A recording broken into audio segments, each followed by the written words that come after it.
नमस्कार मित्रांनो, मी श्रीकांत. तुम्ही पाहतात श्रीकांत यूट्यूब चॅनल.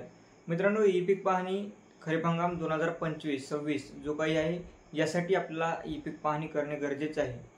तर ई पीक पाहणी करताना बऱ्याचशा अशा जे काही प्रॉब्लेम येत आहेत त्या प्रॉब्लेमचे सोल्युशन आजच्या या व्हिडिओमध्ये आपण सांगणार आहे. तर व्हिडिओ शेवटपर्यंत पहा व तुम्ही जर आपल्या श्रीकांत यूट्यूब चॅनलवरती नवीन आला असाल तर चॅनलला सबस्क्राइब करून बेल आयकॉनला ऑल करा, कारण अशीच नवीन अपडेट्स आपण तुमच्यापर्यंत घेऊन येत असतो.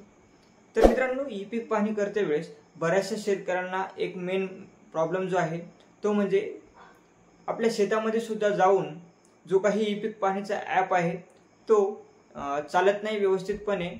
ते जे काही पूर्णपणे त्याची जे काही इन्फॉर्मेशन आहे ते फिल होत नाही किंवा त्यांना बराचसा वेळ लागत आहे. तर यासाठी तुम्हाला तुमचं जे काही व्हर्जन आहे ते अपडेट न करता तुम्हाला ते जे काही ॲप आहे तो त्या ॲपचा डाटा जो आहे तो डिलीट करून टाकायचा आहे आणि तो ॲप जो आहे तो अनइन्स्टॉल करून पुनश्च एकदा ॲप इन्स्टॉल करायचा आहे.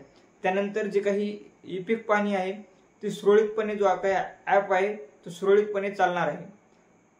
त्यानंतर दुसरा एक प्रॉब्लेम येत आहे, ज्यावेळेस आपण लोकेशनच्या टाइमला आपल्या मोबाईलवरती मॅप येत नाही आहे, म्हणजे त्या ॲपमध्ये जो काही मॅप आहे तो मॅप जर येत नसेल तर तुमचा मोबाईल त्या ठिकाणी त्या ॲपला सपोर्टेबल नाही. त्यामुळे तुम्ही तुमची जी काही ई पीक पाहणी आहे ते दुसऱ्या मोबाईलमध्ये करून घ्यावी, कारण त्या मोबाईलला तुमचं जे काही व्हर्जन आहे त्या मोबाईलचं व्हर्जन आणि त्या ॲपचं व्हर्जन जे आहे ते सपोर्टेबल नाही. त्यामुळे तुम्हाला त्या ॲपचा लोकेशन जे आहे ते लोकेशन काम करत नाही. त्यामुळे तुम्ही दुसऱ्या मोबाईलमध्ये करून घ्या. आणि ई पीक पाहणी कशा पद्धतीने करायची यावरती आपल्या चॅनलवरती व्हिडिओ अपलोड केलेला आहे.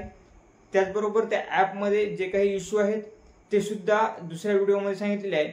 तर दोन्ही व्हिडिओची जी लिंक आहे ती आजच्या या आय बटनमध्ये व डिस्क्रिप्शन बॉक्समध्ये देणार आहे, तर ते व्हिडिओ जाऊन पाहू शकता. व अशाच माहितीसाठी आपल्या श्रीकांत यूट्यूब चॅनलला सबस्क्राइब करून बेल आयकॉनला ऑल करा. व्हिडिओ आवडल्यास व्हिडिओला लाईक करा, शेअर करा. धन्यवाद.